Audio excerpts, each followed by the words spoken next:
খেলায় খেলায় তো কম কাটাইলি না রে যুবক। মনে চাইছে পার্কে যাবি, দৌড়ায় গেছো, কেউ বাধা দিছে মানো নাই।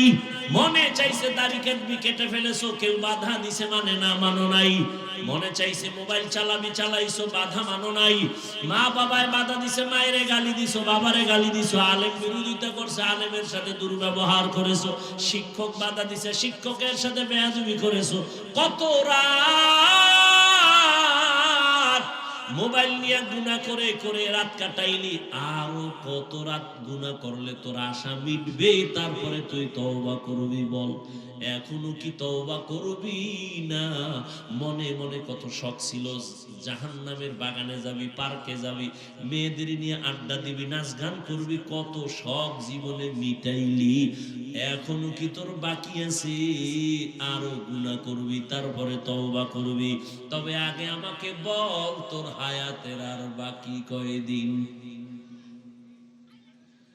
করোনার ভেতরে যুবকের লাশ আর লাশ, ছাত্র জনতার আন্দোলনে তাজা যুবকের লাশ, ঘুমের বিছানায় যুবকের লাশ, পানির নিচে যুবকের লাশ। আমাদের বরিশাল রোডটার মধ্যে এমন একটা দিন নেই অ্যাক্সিডেন্ট হয় না। আর যুবকদের জন্য নতুন ভাবে মরণের আর এক ফাঁদের নাম হলো মোটর সাইকেল, বাইক। কি ওটার উপরে উঠলেই তো শরীর আগুন হয়ে যায়, কি এর ঠান্ডা বন্ধা না? আর পেছনে যদি কোনো বিপরীত পাশ থাকে তা তো আরো আগুন। ধাম করে গিয়ে বাসের চাক্কার তলে ভিড়ে গেছে। টেলিফোন আসছে বাসায়, মা ধরছে, কে? সন্তানের মা। বাবারে দে। বাবায় ধইরা কয়, কে তুমি? বলে, তুমি তুমি নাই, গাড়ি নিয়ে অমুক জায়গায় আসো, লাশটা নিয়ে যাও। বানায় বলতেছি, তুমি মনে করছো তুমি সুস্থ, অনেকদিন বাঁচবা, তোমার পরিকল্পনা ঘুমের টুপিটা দেখবা নাই। কালকে এই টাইমে তুমি হতে পারো লাশ। কি অসুস্থ মানুষ, ডাক্তার কয় যা পারো খাওয়ায় দাও, বাঁচবে না। কিন্তু সেই অসুস্থ লোকটা লাঠি নিয়ে নিয়ে এখনো হাঁটে, সুস্থ মানুষটা তার সামনেই মরে গেল। ও আমার কলিজার যুবক বাবা, রাগ করিও না, বেয়াদবি মাফ করিয়া দিও। অথচ তোমার মতো আমি যে এতক্ষণ তোমারে বয়ান শুনাইলাম, একবারও কিন্তু বলি নাই আমি পাস করলি টুপি মাথায় দিছি, তোরা দে, না হয় জাহান্নামে যাবি, একবারও বলি নাই। আমি এতক্ষণ যে বয়ান শুনাইলাম, আমি কওমি মাদ্রাসার সন্তান, একবারও বলি নাই তুমিও কওমি মাদ্রাসায় না গেলে তোমার কপাল পুড়ে যাবে। আমি তাবলীগের লাইনের সন্তান, পীরের একজন মুরিদ, একবারও বলি নাই তুমি যদি পীরের কাছে না যাও, তাবলীগে না যাও, তুমি জাহান্নামী হয়ে যাইবে, একবারও বলি না। তো তোমার টেনশনও নাই, আমি দ্বিতীয়বার বলবো না, কোনো টেনশন নাই। আমি তোমারে হুজুর বানাইতে আসি নাই, বরং আমি তোমাকে চাই তুমি স্কুলে পড়ো, কলেজে পড়ো, চাকরি করো, ব্যবসা করো, ডাক্তার হও, ইঞ্জিনিয়ার হও, প্রফেসর হও। তবে আমার ছোট একটা দাবি, জীবনে বেয়াদব হইবা না। তোমার আচরণে কোনোদিন মা বাবা যেন কষ্ট না পায়, উলামায়ে কেরাম কষ্ট না পায়, শিক্ষকেরা যেন কষ্ট না পায়। কারণ মা বাবারে কষ্ট দিয়ে যদি সামনে আগাও, কপাল পুড়ে যাবে, চরিত্র ধ্বংস হয়ে যাবে। শিক্ষকের বরদোয়া যদি কপালে লাগে, শিক্ষার জগৎ থেকে হারায় যাওয়া। আলেমের বরদোয়া যদি কপালে নিয়ে নাও, জীবনে চরিত্রের রাস্তার খুঁজে পাইবা না।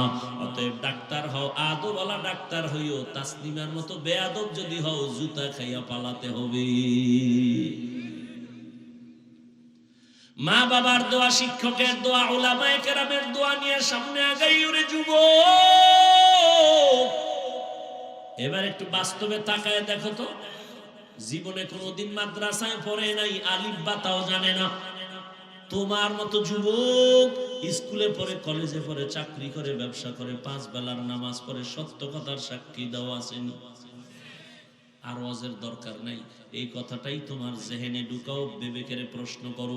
তোমার মতো যুবক যদি জেনারেল লাইনে থাইকে নামাজ পড়ে, বলো তুমি কেন নামাজ পড়তে পারো না?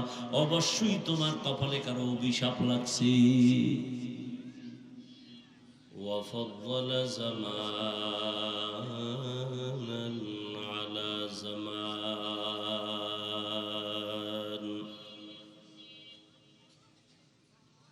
কামা ফাদ্দালা মাকানান আলা মাকান।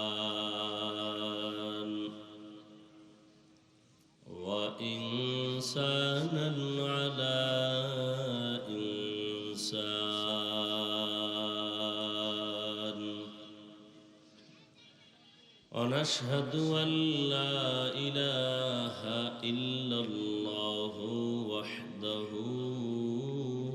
لا شريك له لا ضد له ولا ند له ولا مثل له ونشهد أن سيدنا وسندنا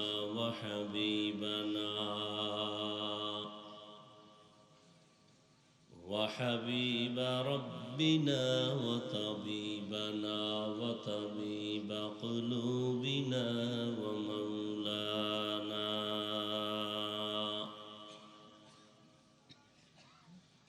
ومولانا محمدا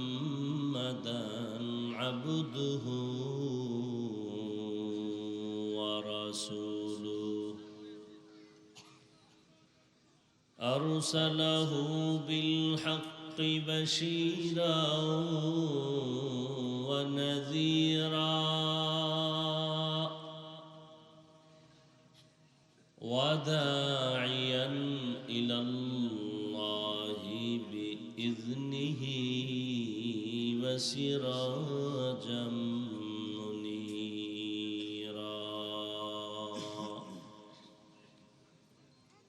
اللهم صل على محمد النبي الأمي وعلى آله وسلم تسليما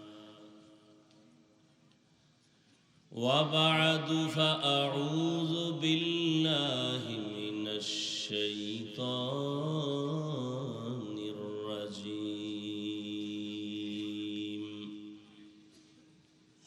بسم الله الرحمن الرحيم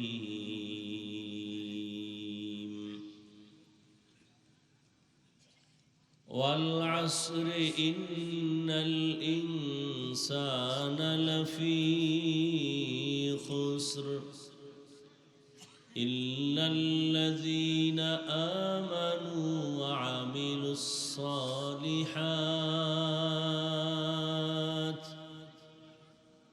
وتواصوا بالحق وتواصوا بالصبر أقال رسول الله صلى الله عليه وآله وسلم كل أمتي يدخلون الجنة إلا من أبى قيل من أبى قال من أطاعني دخل الجنة ومن عصاني فقد أبى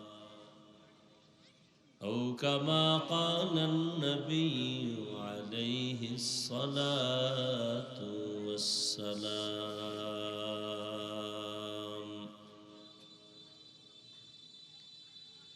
صدق الله مولانا العظيم وصدق رسوله النبي الأمي الكريم ونحن على ذلك من الشاهدين والشاكرين والذاكرين والحمد لله رب العالمين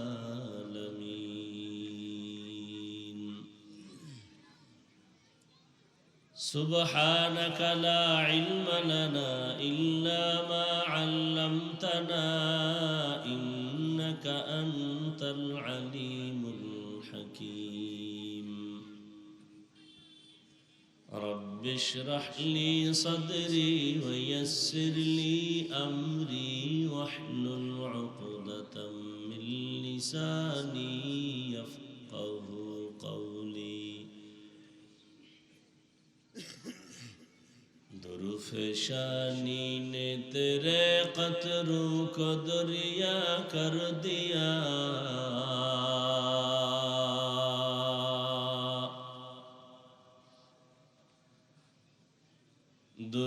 पेशानी ने तेरे कतरों को दरिया कर दिया, दिल को रोशन कर दिया, आँखों को बीना कर दिया। दिल को रोशन कर दिया, आँखों को बीना कर दिया। हकीकत खुल जाएगी बवक़्ते इम्तिहान तेरे, हकीकत खुल जाएगी बवक़्ते इम्तिहान तेरे,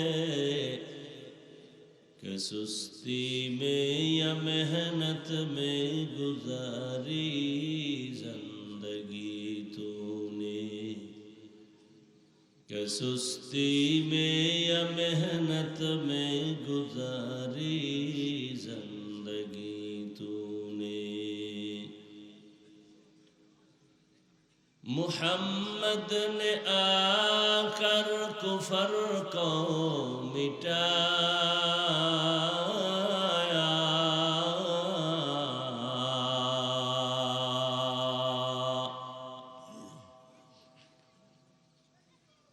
मुहम्मद ने आकर कुफर को मिटाया, कुफर को मिटा कर सदाक़त बताया,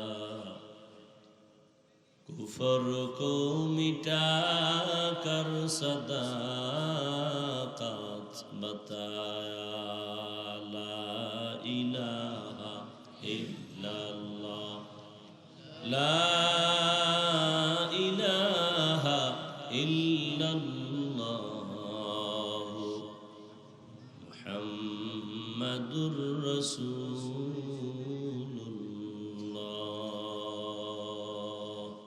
নরারকান্দি সমাজ কল্যাণ যুব সংগঠনের উদ্যোগে আয়োজিত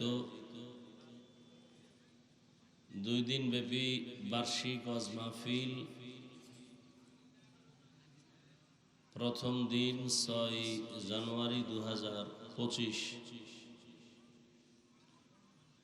উপস্থিত মোহতারাম সম্মানিত সভাপতি, প্রধান অতিথি, বিশেষ অতিথি বৃন্দ, হযরত উলামায়ে কেরাম,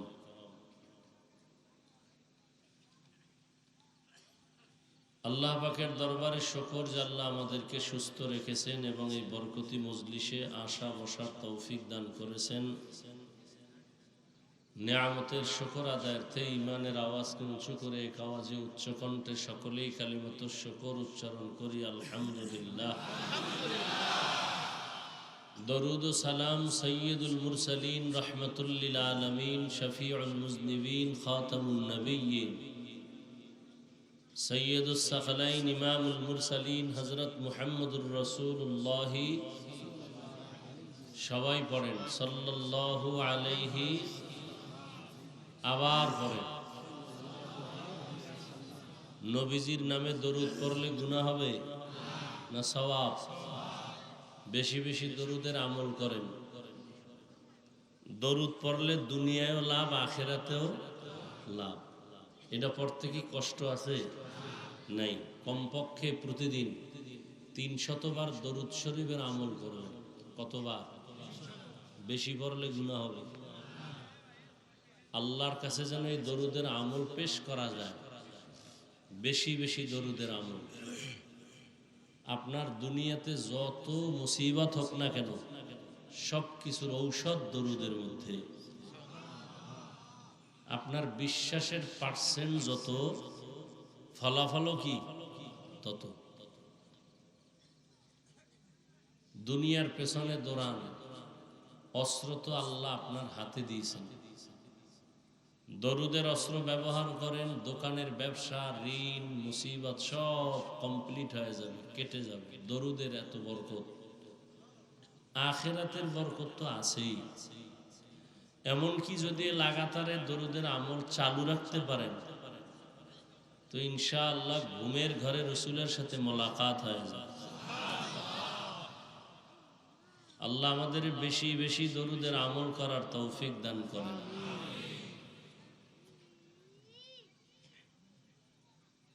উলামায়ে হযরত আলোচনা রেখেছেন, ইনশাআল্লাহ আগামীকালকেও রাখবেন, আপনারাও আসবেন। উলামায়ে কেরামের কথাগুলো সহি তরিকায় শ্রদ্ধার সাথে আমল করার তৌফিক দান করেন। উলামায়ে কেরামের ইজ্জতকে আল্লাহ বেশি বেশি বাড়ায় দেন। যারা উলামায়ে কেরামদের বিরুদ্ধাচরণ করে বিভিন্ন প্রক্রিয়ায়, লেখার মাধ্যমে, বলার মাধ্যমে, আল্লাহ তাদের হেদায়াত দান করেন। আমি আপনাদের দোয়া নেওয়ার আশায় হাজির হয়েছি এবং সংক্ষিপ্ত কিছু কথা বলার নিয়তে কোরআনে হাকিমের শেষের দিকে একটি আপনাদের পরিচিত সূরা ওয়াল আসরে সূরা তিলাওয়াত করেছি। নবীজির হাদিস থেকে এক টুকরো হাদিস পড়েছি।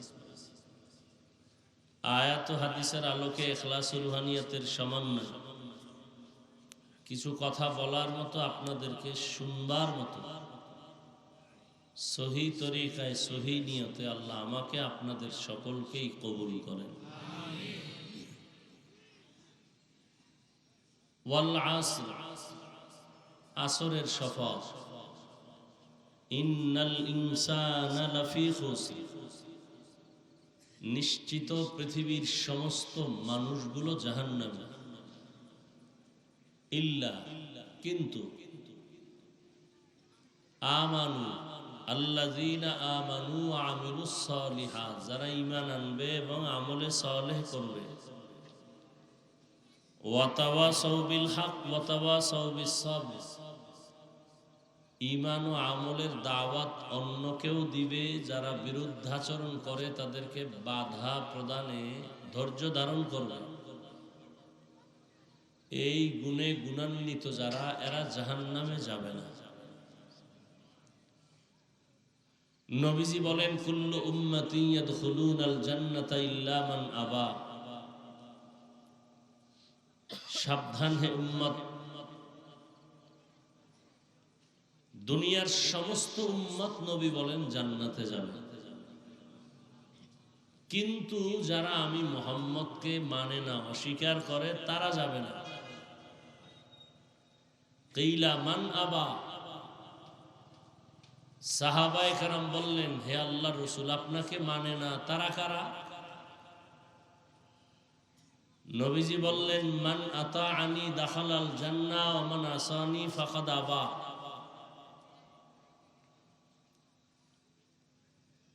যে আমার আনুগত্য করে, অনুসরণ করে, সে জান্নাতে যাবে, যে অনুসরণ বিরোধিতা করে সে জাহান্নামে যাবে।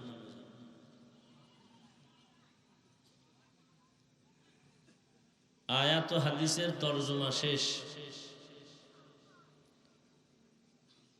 হাদিসের উপরে 2-3 মিনিট একটু ব্যাখ্যা করি সামান্য। একটু খেয়াল করবেন, হাদিসে কি বলা হলো? সব উম্মত জান্নাতে যাবে, যারা নবী মানে না তারা যাবে না। আপনাদের থেকে আমি প্রশ্ন করে জবাব নিব, একটু খেয়াল করেন।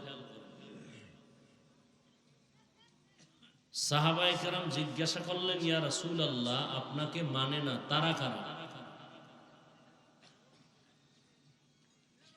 নবীজি জবাব কি দিলেন?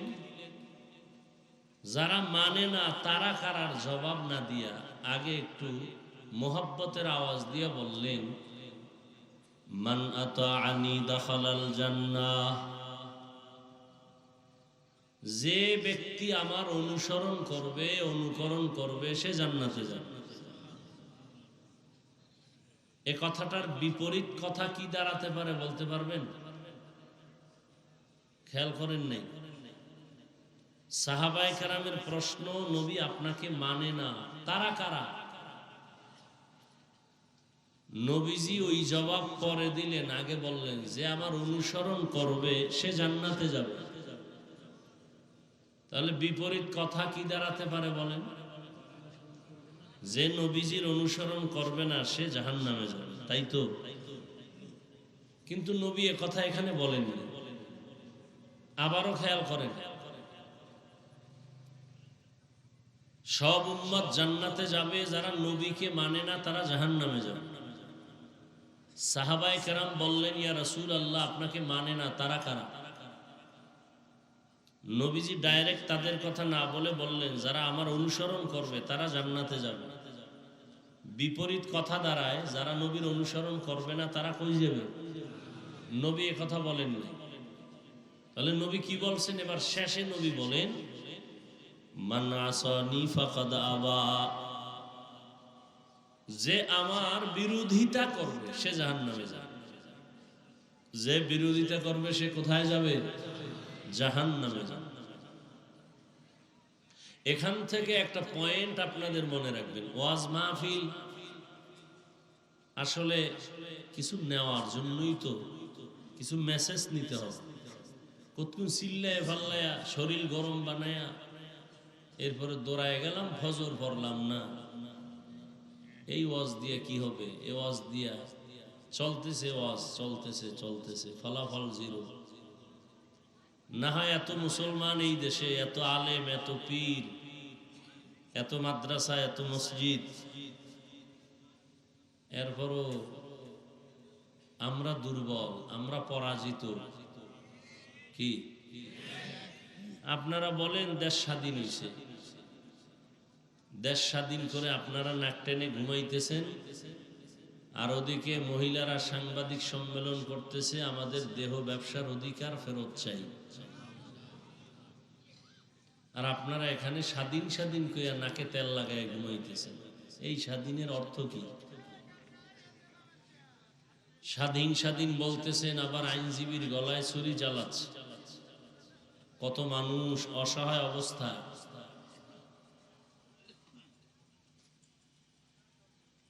বড় কঠিন এক পরিস্থিতি আমাদের জীবনের উপর অতিবাহিত হতে চলছে। আর প্রত্যেকের হাতে তো জাহান্নামের ফ্যাক্টরি, মেডিসিন, কি সবার। বাচ্চাও এই নিয়ে ব্যস্ত, বাবাও ব্যস্ত, মাও ব্যস্ত, সন্তানেরাও ব্যস্ত, হুজুরও ব্যস্ত, ইমাম সাহেবও ব্যস্ত, মুক্তাদিরাও ব্যস্ত। Mobile mobile. আল্লাহ সবাইকে হেদায়েত দান করুন।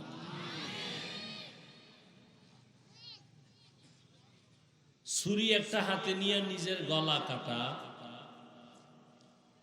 এটা ডাইরেক্ট দেখতে খুব খারাপ। আমাদের এই সমস্ত অঞ্চলে তো দোতলা ঘর হয়, কাঠের, হয় না? তো আমাদের গ্রাম এলাকায় বলে কাঠ একটা পোকায় খায়, হ্যাঁ না?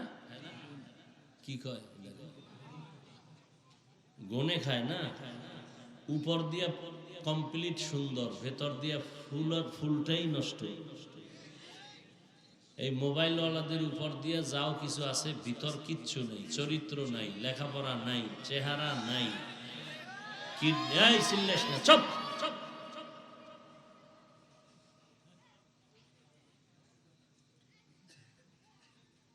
এটা কি কোনো আদব?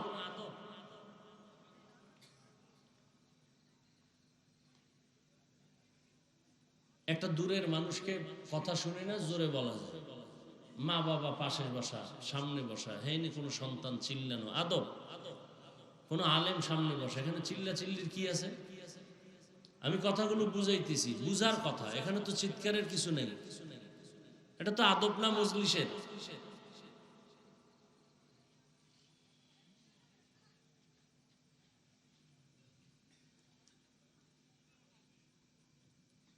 আল্লাহ সব ভাইকে হেদায়েত দান করুন। যারা মোবাইল চালায় তাদের কাছে অনুরোধ, বিশেষ করে আমার যুবক বাবারা, বাসায় গিয়া গুগলে সার্চ দিবা, টাচ মোবাইলে শরীরের অঙ্গের কি কি ক্ষতি হয়। চিকিৎসা বিজ্ঞানীরা বিস্তারিত ওখানে সব লিখে দিয়েছে। মুরব্বীরা আপনারা না দেখলেও কথাগুলো শুনে যান। আমরা এত পাগল হই না যে আবল তাবল কিছু বলে গেলাম।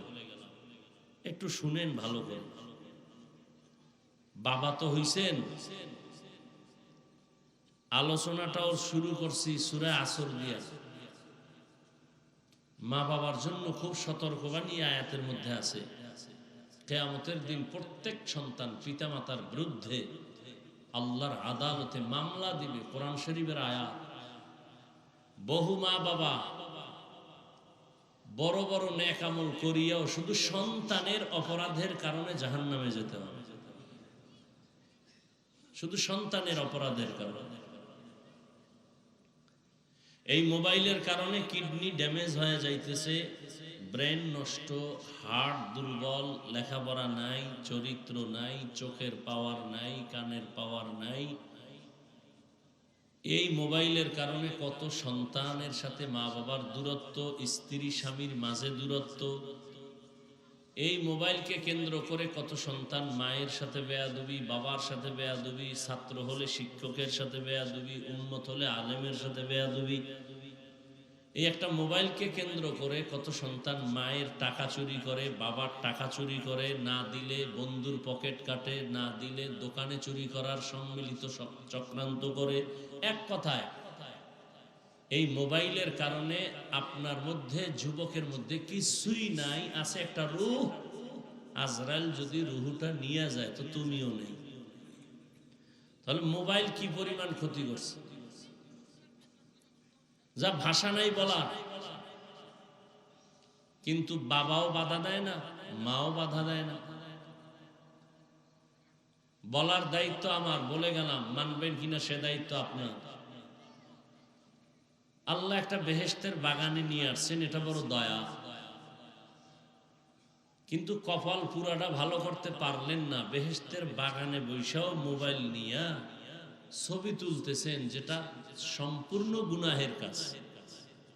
দুনিয়ার কোনো মুফতি সাহেবের বাবারও ক্ষমতা নাই এটাকে উল্টায় বলবে। সরকারের বিশেষ কোনো প্রয়োজনে অথবা মদিনার অর্ডারে ছবি তোলা জায়েজ, সওয়াব না, জায়েজ। জায়েজ মানে সওয়াব না। ঠেকায় পড়ছেন, এখন কি করবেন? কহে এটা করা জায়েজ। আর একটা হলো জায়েজ না করা ভালো। যেমন আপনার মইরা যাবেন অবস্থায় এখন আপনার মরা গরু ওখানে আছে, তো মরাটা তো খাওয়া হারাম। জান বাঁচানোর জন্য যদি আপনি মনে করেন তাহলে এটা জায়েজ, আপনার জন্য এটা আবশ্যকীয় না, জায়েজ। চাইলে আপনি এটা গ্রহণ করতে পারেন। কিন্তু বেহেশতের বাগানে যে এমনি এমনি ছবি তুলেন, এটা হারাম, হারাম, হারাম, কবিরা গুনাহ, কোনো সন্দেহ নেই। করতেছেন, আমরাও আপনাদের সাথে ঝগড়া করি না। যাও বলি, খুব নরম হইয়া বলতেছি, যাতে আপনার অন্তরে গিয়া ধাক্কা না লাগে, বাড়ি না লাগে, কষ্ট না পান। এরপরও কষ্ট পেয়েই যান। এরপর আবার ফাঁকে ফাঁকে কই আল্লাহর রাস্তায় মাফ করে দিয়েন, বেয়াদবি নিয়েন না। আর কিভাবে বুঝাবো বলেন তো? এখানে আমার ব্যক্তিগত কি স্বার্থ? কোনো স্বার্থ নাই। স্বামী আর স্ত্রীর মাঝে আজকে দেওয়াল হয়ে গেছে, দেয়াল, পর্দা, এই মোবাইল। মা বাবা সন্তানের মাঝখানে আজকে দেয়াল হয়েছে ঝগড়ার, এই মোবাইল। তাজা তাজা প্রাণ কেড়ে নিয়েছে এই মোবাইল। বেহেশতের বাগানে বসছেন, করতেছেন মোবাইল হাতে নিয়ে কবিরা গুনাহ। আপনার কত ভাব তা তো বলাই যায় না, কি ভাবে আপনি আছেন। খুব পাওয়ার নিয়ে বসছেন। আপনি বলবেন পাশের এক বন্ধুরে, এত হুজুর ওয়াজ করে, কেউর লাগে না, ওনার এত লাগে কেন? এই ওনারে বাদ দাও। আমগো আকাম বাদ দেওয়া যাবে না, হুজুর বাদ দাও, আমগো আকাম চলবে। ওয়াজ উপলক্ষে মার্কেট, দোকানপাট, বেলুনের দোকান, খেলনার দোকান, সেখানে আবার আলাদা আর এক জগৎ। এটা বেহেশতের জগৎ, এটা জাহান্নামের জগৎ। ওখানে মেয়েরাও ঘুরে, যুবকেরাও ঘুরে, যুবতীরাও ঘুরে, নারী পুরুষ ঘুরতেছে। তাহলে 2 দিন ব্যাপী বেহেশতের বাজার, ঠিক পাশে আছে জাহান্নামের বাজার। কি ওখানের ওই কবিরা গুনার দায়ভার কারা নেবে? হ্যাঁ, এক জায়গায় গিয়া দেখি বয়ান কততম, 22তম তারপর বার্ষিক মাহফিল। কমিটির লোকেরা ডাকলাম। কারা কমিটির? সভাপতি, সেক্রেটারি, 5টা 6টা এলো। নামাজও পড়ে না, দাড়িও রাখে না। তুমি 22 বছর ওয়াজ করাও, তোমার হেদায়েত হয় না কেন? কিসের ওয়াজ করাও? মানুষকে দেখাও বাপ, মাস্তানি, বাহাদুরি। যে আমরা 3 দিন ওয়াজ করি, আর এক দল চেয়েছে কঠিন ভাবে আমরা 4 দিন করাবো। ওরা কোন বক্তা আছে? এই লেভেল। আমরা হাই লেভেলের বক্তা নিয়ে আসবো, দেখাই দিই, দেখাই দিতেছি। দেখাই দেওয়া বয়ান চলে, হেদায়েতের বয়ান চলে। গাছ ভালো হলে ফল ভালো হবে।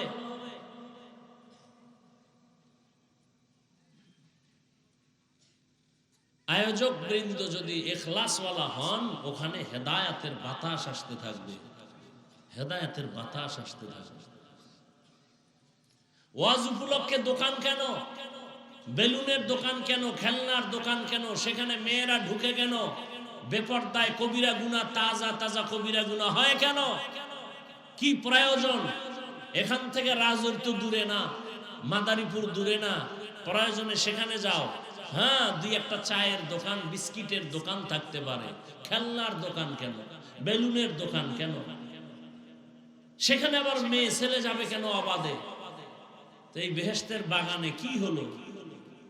শুধু এখানে কি, সব জায়গায়, সারা দেশের এই হাল।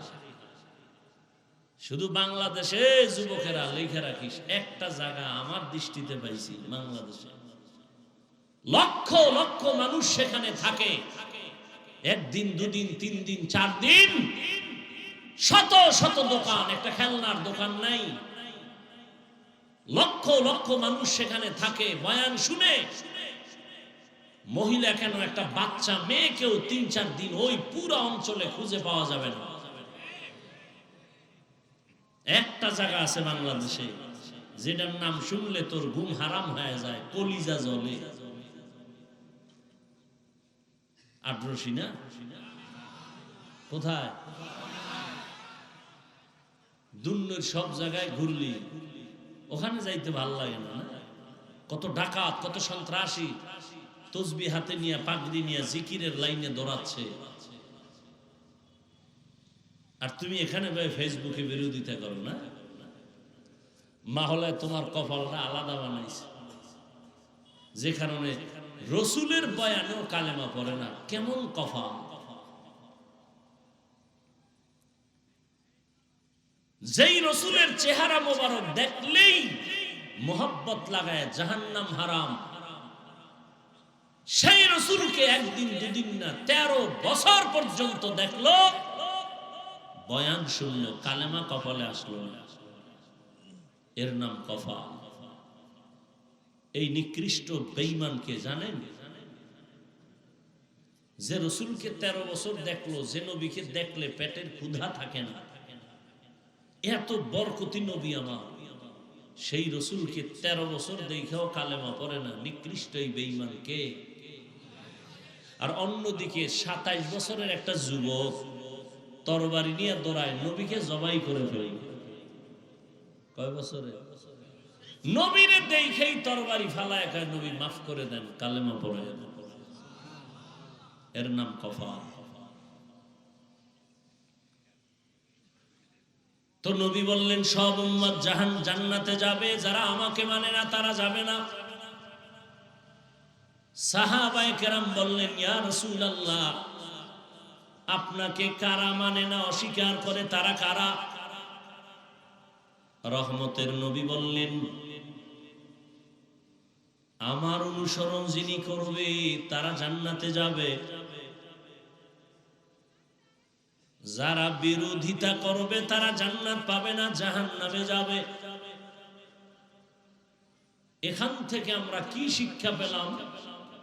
এইটা বুঝাইতে গিয়ে দূর আসলাম যে অশুনা না, কিছু নিতে হবে।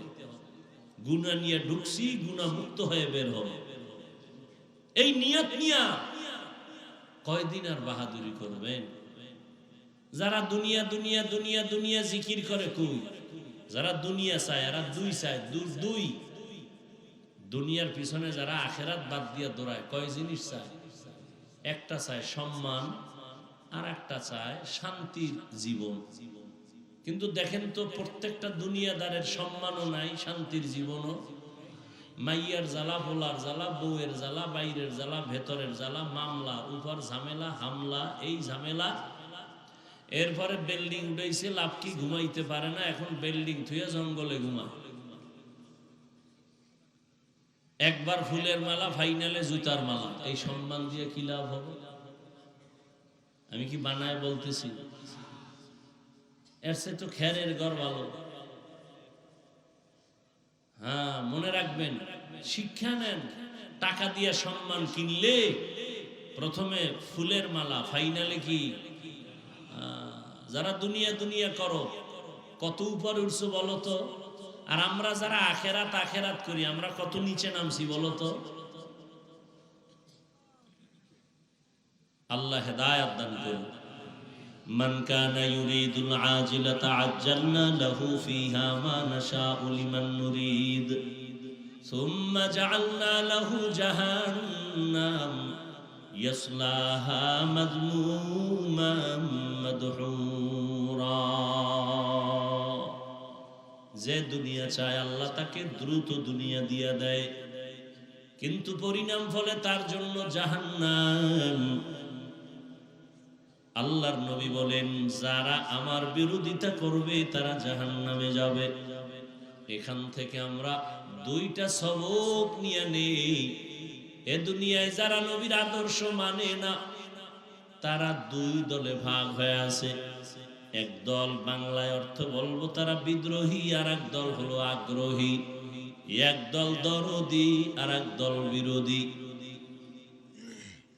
যারা নবী মানে না এরা কয় দল? এক দল আগ্রহী আর এক দল।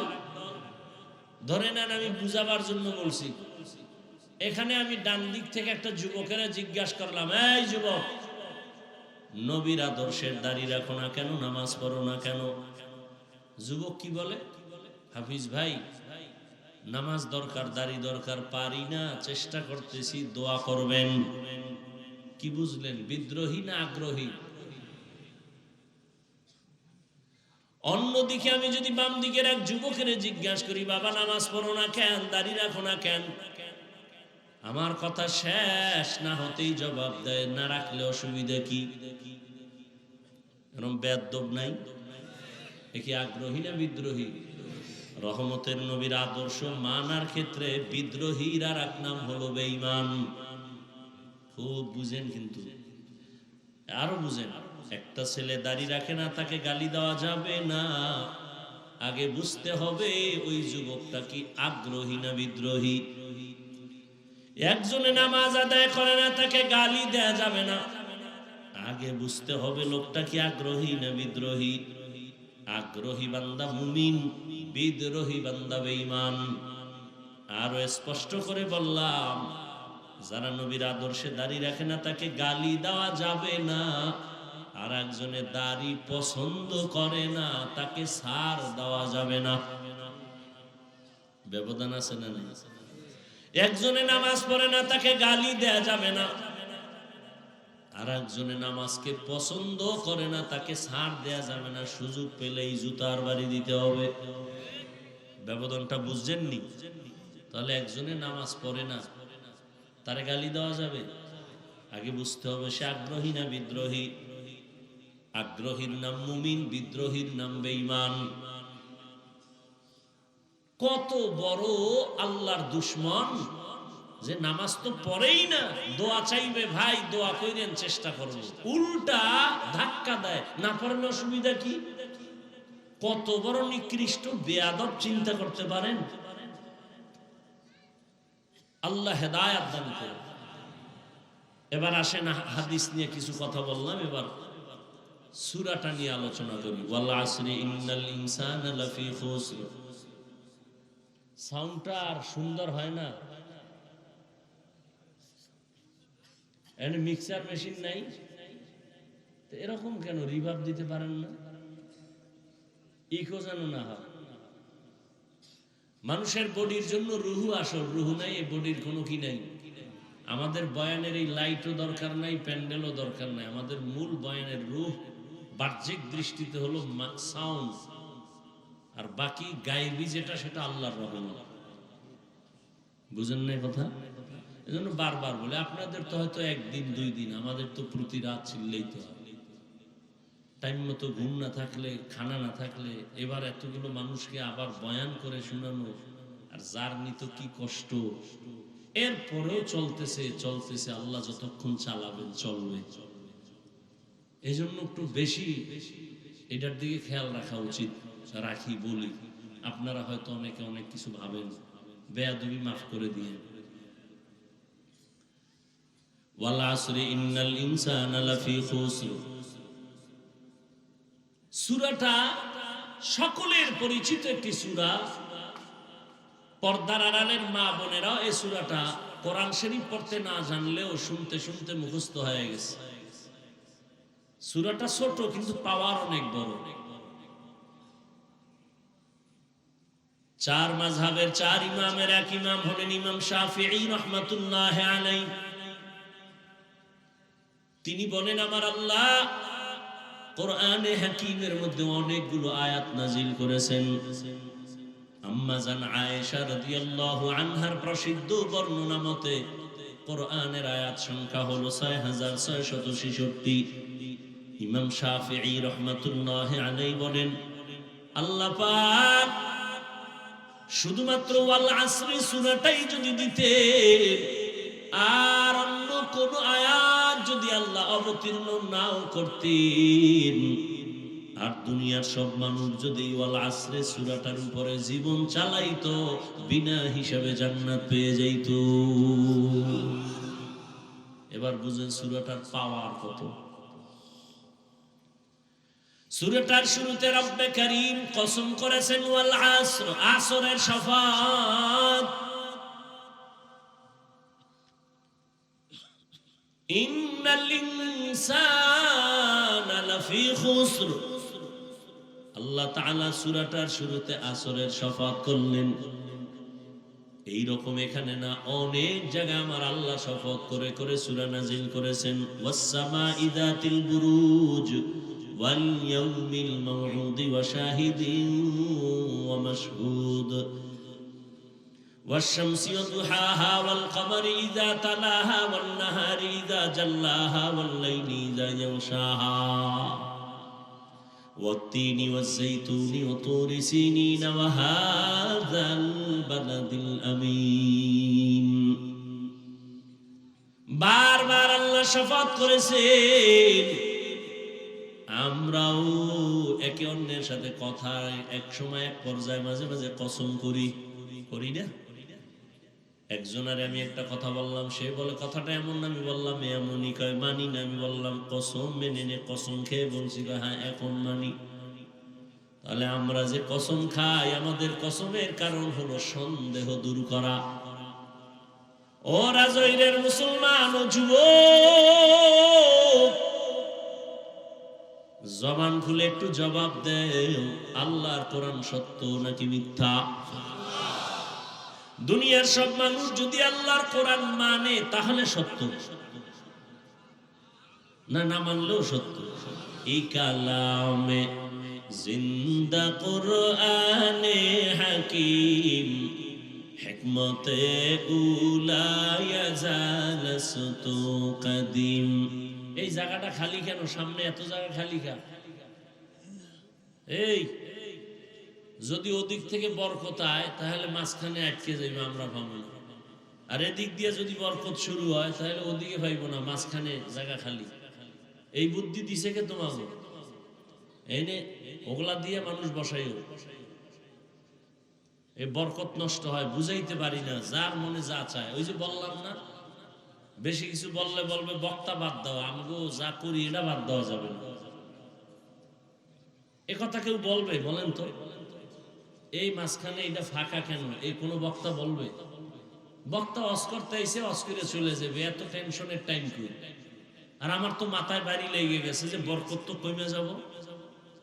আমার তো মাথার মধ্যে এটা ঢুকছে যে এত ফাঁকা তো রাখা যাবে না। এত ফাঁকা রেখে নামাজ হবে কেন? হবে না, কারণ নাই। বলেন না কেন কারণ নাই? তাহলে ওখানে কারণ থাকলে এখানে থাকবে না কেন? নামাজের কাতারে এত ফাঁকা হয়, তো এটাও তো একটা বরকতি মজলিস, এত ফাঁকা হবে কেন? বরং রসুলের সুন্নত কি 3 জায়গায় ফাঁকা রাখবা না। কয় জায়গায়? 3 জায়গায়। নামাজের কাতারে আর দ্বীনি মজলিসে শয়তান মাঝখানে জায়গা নেবে। এই মাঝখানে তো শয়তান বয়ে রয়েছে, হয়তো ওদিকের বরকত হইলে আমরা ভাবো না, এদিক দিয়ে শুরু হইলে আপনারা ভাইবেন না। কথা বুঝেননি? বেয়াদবি মাপ চাই ভাই, মুরব্বীরা আপনাদের দোয়া নিয়েই তো চলে, আমার তো আর এলেম কালাম কিচ্ছু নেই। তারপরও চাই যে আল্লাহর মহব্বত থেকে যেন আমরা কেউ বঞ্চিত না।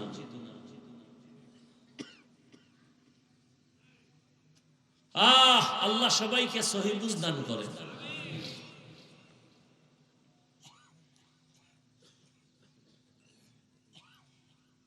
তো আল্লাহ পাক শপথ করলেন কেন? কোরআন তো সত্য, কেউ মানুক আর না মানুক, মানলেও সত্য না মানলেও সত্য, আল্লাহর কথা তো সবই সত্য। কসম কাটলেন কেন? আমরা কসম কাটি সন্দেহের জন্য, দূর করে দেই। আল্লাহর কোরআনে কি সন্দেহ আছে? তাহলে আল্লাহ কসম খাইলেন কেন? বারবার কসম খাইলেন। তিনের কসম, জৈতুনের কসম, তুরে সিনার কসম, নিরাপদ শহর মক্কা নগরীর কসম কেন খাইলেন? এর বিস্তারিত কথার সংক্ষিপ্ত জবাব হলো, আল্লাহর সব কথাই সত্য, গুরুত্বপূর্ণ, তবে কসমের কথাটা আরো গুরুত্বপূর্ণ বুঝাবার জন্য। 2 নাম্বার কথা হলো, আল্লাহ যেই জিনিসের উপর কসম করবেন ওই জিনিসটা অনেক দামি, এটা বুঝাবার জন্য। যেমন ওয়াল আসর, আসরের শপথ করলেন, আসর বড় দামি একটা সম্পদ। আসমানের কসম করেছেন, আসমান বড় একটা অমূল্য সম্পদ। জমিনের কসম খেয়েছেন, জমিন বড় দামি একটা সম্পদ। সূর্যের কসম খেয়েছেন, সূর্য বড় দামি একটা সম্পদ। দুনিয়ার বড় বড় বড় বড় বেঈমান ওই সূর্য দেখা চিন্তা করে করে কালেমার পতাকায় ঢুকছি। এত বিশাল সূর্য কে বানাইলেন? এটা কেমনে চলে? সকালে ঘুরতেছে ঘুরতেছে ঘুরতেছে, আবার সারা দুনিয়ার মানুষের আলো দিয়া আবার জাগায় সকালে সেই সূর্য হাজির। আল্লাহ তাআলার এগুলো এক একটা নিদর্শন। আসমান একটা নিদর্শন। এই প্যান্ডেল টানাইতে কত পরিমাণ খুঁটি, আরো পারলে ডেকোরেটর ওয়ালারা আরো খুঁটি দিতে চায়। এই প্যান্ডেলে এতগুলো খুঁটি যদি দেওয়া লাগে, আল্লাহর আসমান 7টা আল্লাহ টানায় রাখছেন, কোনো খুঁটির কোনো প্রয়োজন হলো না। নিচের থেকে খুঁটি নাই, উপর থেকে রশির কোনো টানাও নাই। এগুলো জ্ঞানী যারা ভাবতে থাকবে আর বলবে, রব্বানা মা খালাকতা হাযা বাতিলা সুবহানাকা ফাকিনা আযাবান নার। আল্লাহ তুমি অনর্থক কিছু বানাও নাই। আসরের শপথ করে আল্লাহ বুঝাইলেন, আসর বড় দামি, এটাকে তুমি যদি দাম দাও তো তোমারও দাম বেড়ে যাবে। এরপরের কথাগুলো আরো গুরুত্বপূর্ণ। আল্লাহ বলেন, ইন্নাল ইনসানা লাফি খুসর। কসম খাইয়া কথাটার গুরুত্ব বাড়াইলেন, আবার ইন্না নিশ্চয়ই তাকিদ দিলেন। সব দুনিয়ার মানুষ অবশ্যই জাহান্নামী। দেখেন তো, একদিকে কসম খাইলেন, আবার তাকিদ দিলেন 2টা। ইন্না এক তাকিদ, লাফি লাম তাকিদ। বারবার তাকিদ দিয়া বললেন দুনিয়ার সব মানুষগুলো জাহান্নামী, একজন মানুষও বাদ নাই। আল ইনসানের আলিফ লাম ইস্তেগরাকি, সব মানুষ। বাংলাদেশের প্রতিটি মানুষ জাহান্নামী, আমেরিকার মানুষ জাহান্নামী, লন্ডন লেবাননের মানুষ জাহান্নামী। এক কথায় জমিনের একটা মানুষও জাহান্নামী না বলার কোনো উপায় নাই। এই আয়াত তার দলিল, সব মানুষ জাহান্নামী।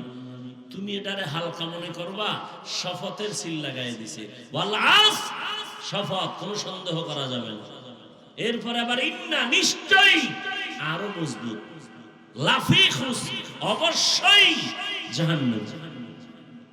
এতগুলো কথা এত তাকিদ দিয়া শোনার পরে কি মনে হয় আল্লাহর কথা মিথ্যা? সব মানুষ জাহান্নামী কসম খাইয়া কইছেন, তাকিদ দিয়ে কইছেন, সন্দেহ করা যাবে?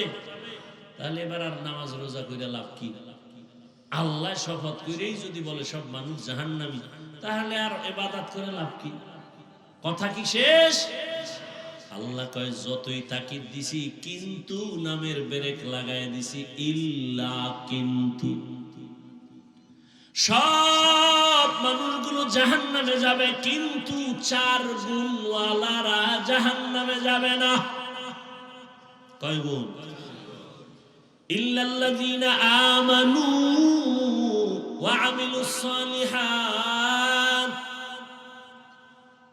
ওয়া তাওয়াসাউ বিল হাক্কি ওয়া তাওয়াসাউ বিস সাবর। 1 নাম্বার গুণের নাম ঈমান, দ্বিতীয় গুণের নাম নেক আমল। প্রথম গুণের নাম কি? দ্বিতীয় গুণের নাম কি? ভালো করে খেয়াল করেন।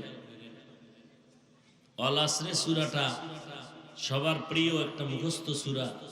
ছোট্ট সূরার মধ্যে পুরা জিন্দেগি ঢোকানো। টের পাইবেন কে জান্নাতের পথে আছেন, কে জাহান্নামের পথে আছেন। এই সূরা আপনাকে বলে দিবে।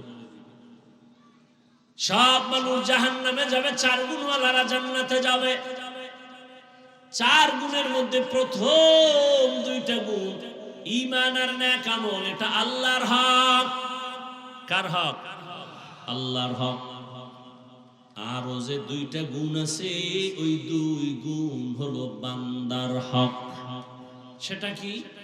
ঈমান ও আমলের দাওয়াত অন্যকে দাও, আর যারা ঈমান আমলের বিরোধিতা করে তাদের বাধা দেও, ধৈর্য ধারণ করো। এখান থেকে কি বুঝলাম? ঈমান আর আমল আল্লাহর হক, অন্যরে দাওয়াত দেওয়া। বাংলায় বলে সৎ কাজের আদেশ দাও, অসৎ কাজে বাধা দাও। এই 2টা গুণ হলো বান্দার হক। আপনারা শুনছেন আগেও, আল্লাহর হক যদি বান্দা ত্রুটি করো, আদায় করতে আল্লাহ ক্ষমা করে দিবেন। কিন্তু বান্দার হক, বান্দা যদি ক্ষমা না দেয়, আল্লাহ ক্ষমা দিবেন না। তাহলে যারা আমরা ঈমানওয়ালা, আমলওয়ালা, আমাদের মাত্র আল্লাহর হক আদায়ের পথে আমরা আছি। ঈমান আছে, আমল আছে, মাত্র আল্লাহর হক আদায়ের পথে আছি। কিন্তু জান্নাত পাওয়ার জন্য 4 গুণ লাগবে, আর 2টা গুণ হলো বান্দার হক। ঈমান আমল আমি একা আনলে হবে না, অন্যরে দাওয়াত দেওয়া লাগবে। ঈমান আমলের দাওয়াত, যারা বিরোধিতা করবে বাধা দেওয়া লাগবে। অতএব যারা শুধু ঈমান আনছি, নেক আমল করি, জিকির করি, তাহাজ্জুদ পড়ি, পীরের কাছে যাই, তাবলীগে যাই, এখনো কিন্তু জান্নাত রেডি না। বান্দার হক আরো 2টা গুণ আছে, আদায় করছেন কিনা হিসাব মিলান। আল্লাহর হক আদায় যদি ত্রুটি থাকে, আল্লাহ ক্ষমা দিবেন। বান্দার হক যদি ত্রুটি থাকে, বান্দা ক্ষমা না দিলে আল্লাহ দিবেন না। যেমন আমি শুরুতে একটু আওয়াজ দিছিলাম, এবার বলি, অন্যরে দাওয়াত দেওয়া, অন্যকে, অন্যের জবাব আল্লাহ কোরআনে বলেন, ইয়া আইয়ুহাল্লাযীনা আমানু কু আনফুসাকুম ওয়া আহলিকুম নারা ওয়াকুদুহান নাস ওয়াল হিজারা আলাইহা মালাইকাতুন গিলাযুন শিদাদুন লা ইয়াসুনাল্লাহা মা আমারাহুম ওয়া ইয়াফআলুনা মা ইউমারুন।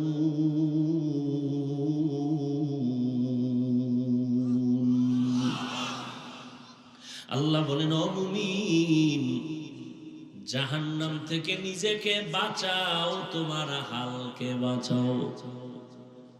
প্রত্যেক মা বাবার জন্য আহাল তার সন্তান, স্বামীর জন্য আহাল তার স্ত্রী, শিক্ষকের জন্য আহাল তার ছাত্র, ইমাম ও খতিবের জন্য আহাল, মসজিদের মুসল্লি, ওয়ার্ডের মানুষ, মেম্বারের আহাল, চেয়ারম্যানের আহাল, ইউনিয়নের মানুষ, সরকারের আহাল, গোটা দেশবাসী, ওলামায়ে কেরামের আহাল, গোটা দুনিয়ার মুসলমান উম্মত। মা বাবা জাহান্নাম থেকে নিজেকে বাঁচাবেন, তারপরের দায়িত্ব আপনার সন্তানের বাঁচাবেন। স্বামী, আপনি জাহান্নামের আগুন থেকে নিজেকে বাঁচাবেন, তারপরের দায়িত্ব স্ত্রীকে বাঁচাবেন। শিক্ষক, জাহান্নামের আগুন থেকে নিজেকে বাঁচাবেন, তারপরে দায়িত্ব আপনার আহাল ছাত্রকে জাহান্নামের আগুন থেকে বাঁচাবেন। ইমাম খতিব সাহেব, জাহান্নামের আগুন থেকে আগে নিজেকে বাঁচাবেন, দ্বিতীয় দায়িত্ব আপনার আহাল মুসল্লিদেরকে জাহান্নামের আগুন থেকে বাঁচাবেন। এবার অন্য মানে আহাল, মা বাবার আহাল সন্তান। ও মা বাবা, আপনি নামাজ পড়েননি, রোজা রাখেননি, পর্দা করেননি, এটা আল্লাহর হক। এরপরে আপনার সন্তান, এরা যারা, এদের নামাজের দাওয়াত দিছেননি, নিজে পর্দা করেন, সন্তান পর্দা করে কিনা খবর নিছেননি। কিয়ামতের দিন আল্লাহ সন্তানদের ডাকবেন আর জিজ্ঞাসা করবেন, এই সন্তান, নামাজ পড়ছনি? বলে পড়ি নাই। রোজা রাখছনি? বলে রাখি নাই। কেন? এবার সন্তান বলবে, আমার কোনো দোষ নাই, আমি দুধের দোয়া। তো সমস্যা কি? আমার আব্বা আম্মা সব ঝামেলা। তাই বলে? হ্যাঁ, দলিল কোরআনের আয়াত, সূরা আহজাব 67 নম্বর আয়াত। সন্তান বলবে, রব্বানা ইন্না আতা'না সাদাতানা ওয়া কুবারানা ফাআদাল্লুনাস সাবিলা। ও আল্লাহ, আমি বেনামাজি হই নাই, আমার মা বাবা আমারে বেনামাজি বানাইছে। রমজানে আমার আম্মা মাঝে মাঝে বলতো, সাহারি খাইয়া রোজা রাখ। আব্বাজান কইছে, খবরদার, চেহারা নষ্ট হয়ে যাবে। এরম বাপ নাই? রোজা রাখলে কি নষ্ট হবে? ওই আব্বাজানের জিজ্ঞাসা করতে মনে চায়, এই বাপ নামের কলঙ্ক, রোজা রাখলে চেহারা নষ্ট হবে? এবার তাকায় দেখো, মোবাইল চালাইয়া সারা রাত রুমের মধ্যে গুনাহ কইরা কইরা চেহারা ভাঙছে। এটা ঠিক কর? সারাটা রাত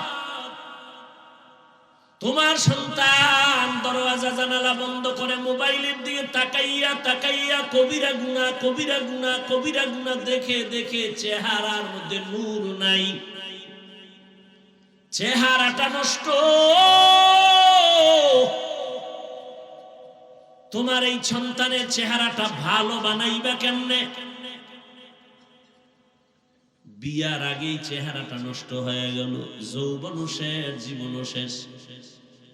বাবায় বাধা দিল, সন্তান মানবে না, কারণ যেই সময় বাধা দেওয়ার নিয়ম ছিল সেই সময় মা বাবায় আদর দিছে, আরো করো,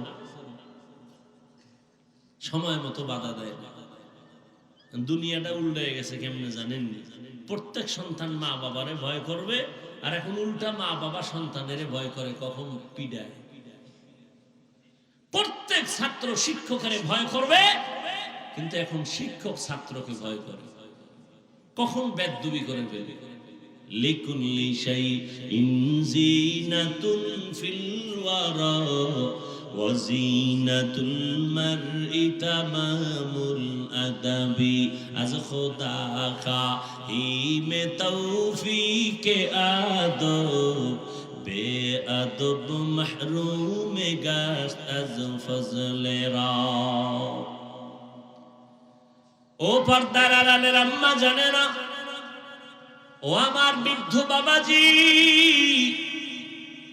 কিয়ামতের দিন সন্তান মা বাবার বিরুদ্ধে আল্লাহর আদালতে আরজি পেশ করবে, হে আল্লাহ, আমার মা বাবা নামাজের তালিম আমারে দেয় নাই, রোজার কথা বলে নাই, ওয়াজ মাহফিলে মাঝে মাঝে বাবায় যাইতো, আমারে দাওয়াত দেয় নাই, আমার আব্বাজান জুমার নামাজে যাইতো, কখনো জুমার নামাজে আমারে ডাকে নাই।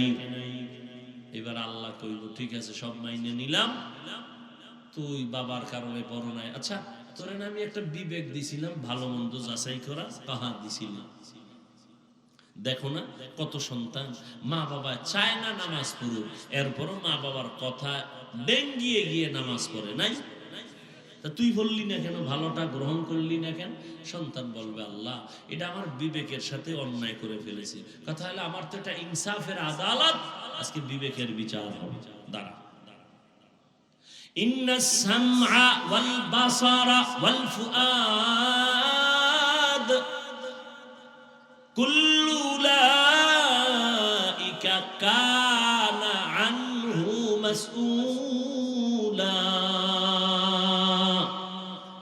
চোখের বিচার হবে, দেমাগের বিচার হবে, বিবেকের বিচার হবে। আল্লাহ যখন এই কথাই বলবেন, সন্তান বলবে আমার একটা দাবি আছে। কি আছে? আল্লাহ যেই মা বাবার কারণে দাড়ি রাখতে পারি নাই, মা বাবার বয়ানের অভাবে নামাজি হতে পারি নাই, ও আল্লাহ আমার দাবি হইল আমারে যদি তুমি ফিটা একটা দেও, আমার মা বাবারে দুইটা দেওয়া লাগবে। আমারে যদি শাস্তি যা দেও, আমার মা বাবারে ডবল শাস্তি দেওয়া লাগবে। কোরআনের আয়াত, রব্বানা আতিহিম যিফাইনি মিনাল আযাব ওয়ালআনহুম লা'নান কাবীরা। সূরা আহজাব ৬৭ নম্বর আয়াত। মোবাইলে কোরআন শরীফ বাংলাটা ডাউনলোড কইরা সূরা আহজাবের ৬৭ নম্বর আয়াতে সার্চ দিয়া ব্যাখ্যা দেখবেন। কোরআন কিনার মতো তো আপনার কাছে টাকা নাই, জুতা কিনার টাকা আছে, অন্য অন্য সব কিনার টাকা আছে। মাওলার কোরআন কিনে যে ঘরে রাখবেন, দেখবেন ওই কপাল নাই। ওই যে বললাম কপাল যদি পুড়ে যায়, তা আমি কেন রসুলের বয়ানও কপালে কালেমা আসে না বলছি না? ভুলে গেছে। আর কপাল যদি খুলে, রসুলকে জবাই করতে আসিয়াও কালেমাওয়ালা হয়ে যায়। ২৭ বছরের যুবক, কি নাম? নবীরে জবাই করতে এসে কালেমা পড়ছে। সেই ওমরের নাম শুনলে এখনো মানুষের অন্তরে কম্পন শুরু হয়ে যায়। কে সে ওমর? রহমতের নবী বলেন, লাউ কানা বাদি নবিয়্যুন লাকানা ওমর। আমার পরে যদি আল্লাহ নতুন কাউকে নবী বানাইতেন, আমার পরে নবী হতো আমার সাহাবী ওমর। অর্ধ দুনিয়া পরিচালনা করেন রাজনীতিবিদ, একজন শিক্ষক হযরত ওমর। দিনের বেলা বিচার করেন, রাতের বেলা জনগণের কি হালাত গিরা গিরা খবর নেই। সেই ওমর যে রাস্তায় চলে শয়তান ওই রাস্তায় চলে না, পালায়া যায়। কেমন পাওয়ার আল্লাহ দান করেছেন। ওমর আসতেছে রাস্তা দিয়ে, একটা যুবক মদের বোতল নিয়ে আগাইতেছে। ওমরের দেখা কাঁপ শুরু হয়ে গেছে। ওমর তো কথার আগে তরবারি রেডি, ও আল্লাহ মাফ করে দাও, আর জীবনে মদ পান করব না, ওমরের হাত থেকে আমারে বাঁচাও। ওমর আসতেছে, দৌড়াইতেও পারে না, লজ্জা দাঁড়ায় গেছে। ওমর আইসা, এই যুবক বোতলের মধ্যে কি? ও কাঁপা শুরু হয়ে গেছে। বোতলের মধ্যে তো মদ, দিতে চায় না। দে। ওমরের কাছে যখন বোতলটা দিয়ে দিছি, ওমর হাতে বোতল নিয়ে দেখে এক ফোঁটা মদও নাই, পুরা বোতলে দুধে সাদা হয়ে আছে। হরকে দারত খৌফে হক দর দিল মদম জান্নাতুল মাওয়া দেহদ উরা মাকাম। ঈমান আমলের দাওয়াত অন্যকে দাও, নিজে ঈমান আনো, নিজে আমল করো, তারপরে অন্যকে দাও। মা বাবার প্রথম দায়িত্ব নিজে নেক আমল করবেন, এরপরে সন্তানদেরকে আমলওয়ালা বানাবেন। এক বাবায় গিয়া, ওমরের আদালত তো আগুন আগুন, বাবায় গিয়া বিচার দিছে, আমার ছেলে হক আদায় করে না। ওমর কয়, আপনার কথায় বিচার হবে না, বাদী পাইছি, বিবাদী কই? ছেলেরে হাজির করা হলো। ছেলের কয়, কার আদালত টের পাইছো নি? কয় পাইছি খলিফাতুল মুসলিমিন। তুই বাবার হক আদায় করো না কেন? কয় খলিফাতুল মুসলিমিন কথা ঠিক, আমার একটু কথা বলার সুযোগ আছে? আছে। কি? আমার বাবার পক্ষ থেকে কি আমার উপরে কোনো হক নাই? ওমর বলে আছে তো। জানতে পারি? হ্যাঁ জানতে পারো। কি হক খলিফাতুল মুসলিমিন? এক নাম্বার হক হলো তোমার বাবা একটা ভালো মা ঘরে আনবে, এটা এক নাম্বার কাম। ভালো ফল খেতে চাইলে ভালো গাছ লাগাও, ভালো সন্তান যদি পেতে চাও ভালো মা ঘরে নাও। ভালো মা কই পাইবা? রমনা পার্কে যায় দেখো ডানা কাটা ভুড়ি ঘরে নিয়ে আসো। ডানা কাটা ভুড়ি মানে কি? ও ঘরে আসলেই ডানা কাটবে, মায়ের ডানা কাটবে, বাবার ডানা কাটবে, শেষে স্বামীর ডাও কাটবে। ডানা কাটা ভুড়ির কামই হলো ডানা কেটে দাও। কিছুদিন পরে বলবে তোর মা খারাপ, বাপ খারাপ, ঢাকা ল। ঢাকা যায় আলাদা ফ্ল্যাট লইয়া কিছুদিন আউলা জাউলা জিন্দেগি চালায় বলবে তোর ডানাও খারাপ, হিজরত করলাম, থাক তুই একা। ভালো একটা মা ঘরে আনো। এরে পর্দার আড়ালের আম্মা জান, 5 মিনিটে একটা কেচ্ছা শুনাইতে চাই, শুনবেন নি? শুনবেন? ঘুম আসতেছে আপনাদের না? যদি কেউ কয় ঘুমাবো, পৃথিবীর শ্রেষ্ঠ মিথ্যাবাদী সে। বাঙালি রাতে ঘুমায় না, সারাটা রাত মোবাইলের হক আদায় করে। বউয়ের হক আদায় করে না, সন্তানের হক আদায় করে না। কিসের হক আদায় করে? মোবাইলের হক। এক সূরায় কয় যদি আল্লাহ উসিলায় মাফ করে। সারাটা রাত মোবাইল আর মোবাইলে গুনাহ গুনাহ গুনাহ, ঘরটার মধ্যে শুধু গুনাহ চলে। বাইসে গেছো মুহাম্মদের উম্মত হইয়া, না হয় রাতের ঘুমের মধ্যেই উঠা দেখতি চেহারাটা শুকর হয়ে গেছে, কুত্তার মতো হয়ে গেছে, শুধু মুহাম্মদের উম্মত হওয়ার কারণে বেঁচে গেলাম। অন্য নবীর উম্মতেরা গুনাহ করলে ঘুমের মধ্যে চেহারা পাল্টায় যাইত। তার থেকে গুনাহ তো তোমরা কম করো না, কিন্তু চেহারা কেন পাল্টায় না? রহমতের নবীর আমরা উম্মত, আর আমার আল্লাহ আমার নবীর এত মোহাব্বত করতেন। মুসা নবী আল্লাহর বন্ধু, ঈসা নবী আল্লাহর বন্ধু, আমার নবী আল্লাহর বন্ধু, সব নবী আল্লাহর বন্ধু। তবে সব নবীরা আমার আল্লাহর আশিক, আর আমার আল্লাহ হলেন মুহাম্মদের আশিক।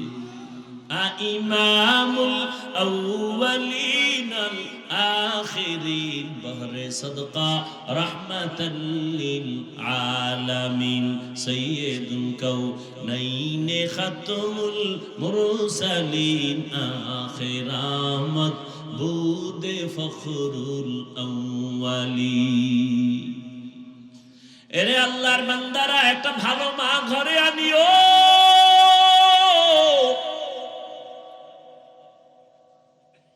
এক ফ্যামিলির মধ্যে ছোট ভাই বিবাহ করে সংসার চালায়, বড় ভাই এখনো বিবাহ করে নাই। ছোট ভাই বিয়া শাদী করে একদিন জিজ্ঞাসা করে, এই মিয়া ভাই, তুমি কি বিয়া করবা না? কারণটা কি? তুমি চুপচাপ বসে আছো কেন? এবার বড় ভাই কয়, হ্যাঁ বিয়া করব, তবে আমি মনের মতো মেয়ে পাই না। কারে বিয়া করব? সব ডানা খাড়ার দল। ছোট ভাই ভাবলেন সম্ভ্রান্ত পরিবারের একটা ভালো মেয়ে চাই আমার ভাই। খুঁজে খুঁজে একটা সম্ভ্রান্ত পরিবারের একটা দামি কন্যা রেডি করলো। এই যুবকেরা ভালো করে খেয়াল কর, পর্দার আড়ালের মায়েরাও খেয়াল করিয়েন, আমার বাবাজিরাও ভালো করে খেয়াল করিয়েন, ভালো করে বুঝো। বড় ভাইয়ের জন্য ছোট ভাই মেয়ে ঠিক করে ফেললো। বড় ভাই কি চাও? তার থেকে আরো দামি মেয়ে রেডি করে ফেলেছে। কি পরে? বলে জেনারেল লাইনে বড় দামি শিক্ষিতা নারী। বড় ভাই বুঝে ফেলাইছে, কারণ এই মাইয়া না। আরে এত কষ্ট করে রেডি করলাম, এটা না মানি না, আমি যা চাই তা পাই না। ছোট ভাইকে তুমি আসলে বিয়েই করবা না? না করবো, তোর কপালে বিয়েই নাই। বড় ভাই একটা আওয়াজ দিছে, ভাই শোন, আল্লাহ যদি কবুল করে একদিন আগে পরে আমার কপালে বিবাহ থাকলে আমারে আল্লাহ মেয়ে দিবেন, তা কেমন মেয়ে চাও? আমি এমন একটা মাইয়া আমার বউ বানাইতে চাই, যেই বউ আমার ডান হাতটা ধইরা আমারে জান্নাতে নিয়ে যাবে। এর যুবক ভালো করে বুঝিয়া লও, হেলায় খেলায় তো কম কাটাইলি না রে যুবক। মনে চাইছে পার্কে যাবি, দৌড়ায় গেছো, কেউ বাধা দিছে মানো নাই। মনে চাইছে দাড়ি কাটবি, কেটে ফেলেছো, কেউ বাধা দিছে মানে না, মানো নাই। মনে চাইছে মোবাইল চালাবি, চালাইছো, বাধা মানো নাই। মা বাবায় বাধা দিছে, মায়েরে গালি দিছো, বাবারে গালি দিছো। আলেম বিরোধিতা করছে, আলেমের সাথে দুর্ব্যবহার করেছো। শিক্ষক বাধা দিছে, শিক্ষকের সাথে বেয়াদবি করেছো। কত রাত মোবাইল নিয়ে গুনাহ করে করে রাত কাটাইলি। আরো কত রাত গুনাহ করলে তোর আশা মিটবে? তারপরে তুই তওবা করবি? বল, এখনো কি তওবা করবি না? মনে মনে কত শখ ছিল, জাহান্নামের বাগানে যাবি, পার্কে যাবি, মেয়েদের নিয়ে আড্ডা দিবি, নাচ গান করবি, কত শখ জীবনে মিটাইলি। এখনো কি তোর বাকি আছে? আরো গুনাহ করবি, তারপরে তওবা করবি। তবে আগে আমাকে বল, তোর হায়াতের আর বাকি কয়দিন? করোনার ভেতরে যুবকের লাশ, আল্লাহ, ছাত্র জনতার আন্দোলনে তাজা যুবকের লাশ, ঘুমের বিছানায় যুবকের লাশ, পানির নিচে যুবকের লাশ। আমাদের বরিশাল রোডটার মধ্যে এমন একটা দিন নেই অ্যাক্সিডেন্ট হয় না। আর যুবকদের জন্য নতুন ভাবে মরণের আর এক ফাঁদের নাম হলো মোটর সাইকেল, বাইক। কি ওটার উপরে উঠলেই তো শরীর আগুন হয়ে যায়, কি এর ঠান্ডা বন্যা না? আর পেছনে যদি কোনো বিপরীত পাশ থাকে তা তো আরো আগুন। ধাম করে গিয়ে বাসের চাক্কার তলে ভিড়ে গেছে। টেলিফোন আসছে বাসায়, মা ধরছে, কে? সন্তানের মা। বাবারে দে। বাবায় ধইরা কয়, কে তুমি? বলে, তুমি নাই, গাড়ি নিয়ে অমুক জায়গায় আসো, লাশটা নিয়ে যাও। এ বানায় বলতেছি, তুমি মনে করছো তুমি সুস্থ, অনেকদিন বাঁচবা, তোমার পরিকল্পনা ঘুমের টুপিটা দেখবা নাই। কালকে এই টাইমে তুমি হতে পারো লাশ। কি অসুস্থ মানুষ ডাক্তার কয় যা পারো খাওয়ায় দাও, বাঁচবে না, কিন্তু সেই অসুস্থ লোকটা লাঠি নিয়ে নিয়ে এখনো হাঁটে, সুস্থ মানুষটা তার সামনেই মরে গেল। ও আমার কলিজার যুবক বাবা, রাগ করিও না, বেয়াদবি মাফ করিয়া দিও। অথচ তোমার মতো আমি যে এতক্ষণ তোমারে বয়ান শুনাইলাম, একবারও কিন্তু বলি নাই আমি পাঁচকল্লি টুপি মাথায় দিছি, তোরা দে, না হয় জাহান্নামে যাবি, একবারও বলি নাই। আমি এতক্ষণ যে বয়ান শুনাইলাম, আমি কওমি মাদ্রাসার সন্তান, একবারও বলি নাই তুমিও কওমি মাদ্রাসায় না গেলে তোমার কপাল পুড়ে যাবে। আমি তাবলীগের লাইনের সন্তান, পীরের একজন মুরিদ, একবারও বলি নাই তুমি যদি পীরের কাছে না যাও, তাবলীগে না যাও, তুমি জাহান্নামী হয়ে যাইবে, একবারও বলি না। তো তোমার টেনশনও নাই, আমি দ্বিতীয়বার বলবো না, কোনো টেনশন নাই। আমি তোমারে হুজুর বানাইতে আসি নাই, বরং আমি তোমাকে চাই তুমি স্কুলে পড়ো, কলেজে পড়ো, চাকরি করো, ব্যবসা করো, ডাক্তার হও, ইঞ্জিনিয়ার হও, প্রফেসর হও। তবে আমার ছোট একটা দাবি, জীবনে বেয়াদব হইবা না। তোমার আচরণে কোনোদিন মা বাবা যেন কষ্ট না পায়, উলামায়ে কেরাম কষ্ট না পায়, শিক্ষকেরা যেন কষ্ট না পায়। কারণ মা বাবারে কষ্ট দিয়ে যদি সামনে আগাও, কপাল পুড়ে যাবে, চরিত্র ধ্বংস হয়ে যাবে। শিক্ষকের বরদোয়া যদি কপালে লাগে, শিক্ষার জগৎ থেকে হারায় যাবা। আলেমের বরদোয়া যদি কপালে নিয়ে নাও, জীবনে চরিত্রের রাস্তার খুঁজে পাইবা না। অতএব ডাক্তার হও, আদবওয়ালা ডাক্তার হইও, তাসলিমার মতো বেয়াদব যদি হও, জুতা খাইয়া পালাতে হবে। মা বাবার দোয়া, শিক্ষকের দোয়া, উলামায়ে কেরামের দোয়া নিয়ে সামনে আগাই ওরে যুবক। এবার একটু বাস্তবে তাকায় দেখো তো, জীবনে কোনোদিন মাদ্রাসায় পড়ে নাই, আলিফ বা তাও জানে না। তোমার মতো যুবক স্কুলে পড়ে, কলেজে পড়ে, চাকরি করে, ব্যবসা করে, 5 বেলার নামাজ পড়ে, সত্য কথার সাক্ষী দাও আসেনি। আর ওয়াজের দরকার নাই।